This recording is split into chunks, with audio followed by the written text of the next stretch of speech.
As we've reported, President Trump is heading back to Texas Saturday to survey flood damage. So just how is the Trump administration handling response to Hurricane Harvey?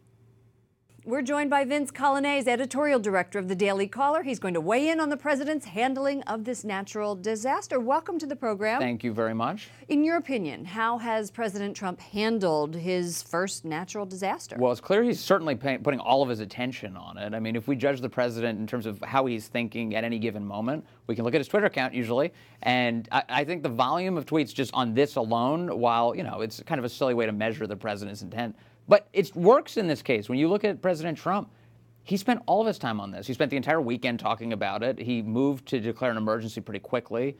And he, I think, measured sort of how difficult it would be to get a president of the United States into the area, and also kind of took that into consideration. And by landing in Corpus Christi as opposed to landing in Houston yesterday. And there's currently about $3 billion left in the FEMA disaster relief fund for 2017 expenses.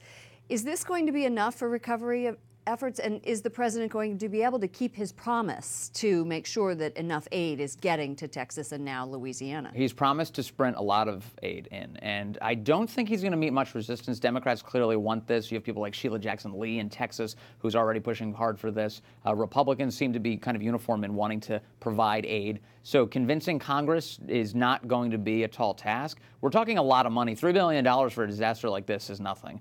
You look at things like Katrina and Sandy, we're talking $100 billion in each of those cases. So we're going to be looking at a big price tag on taking care of Texas and Louisiana here. Today, the president is leaving behind the hurricane. He's moving to tax reform, a kickoff event at a small manufacturing company in Springfield, Missouri.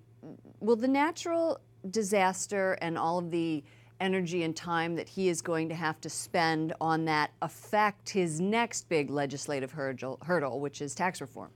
Well, it would seem to me as an electoral matter that it's actually helpful for the Republican Party if they can kind of coalesce around some concept on tax reform. So far we've seen the major legislative hiccups over and over, although the president has gotten a lot of Congressional Review Acts passed, which basically take down regulations. On this thing specifically, tax reform, you kind of expect that if they do this in any traditional sense, they're going to bring a lot to the table and then maybe give on some things, maybe tax cuts for the rich, et cetera, in order to get something accomplished here. I think they can do it. And maybe, just maybe, this hurricane, if it delivers anything good to Washington, maybe some unity and a little bit more of like just cooling down of tensions as these congressmen deal with these. Pie in the sky. Here's hoping. We'll see. That's right. All right. Thank you so much, Vince Coglianese, editorial director of the Daily Caller. Lauren, thank you.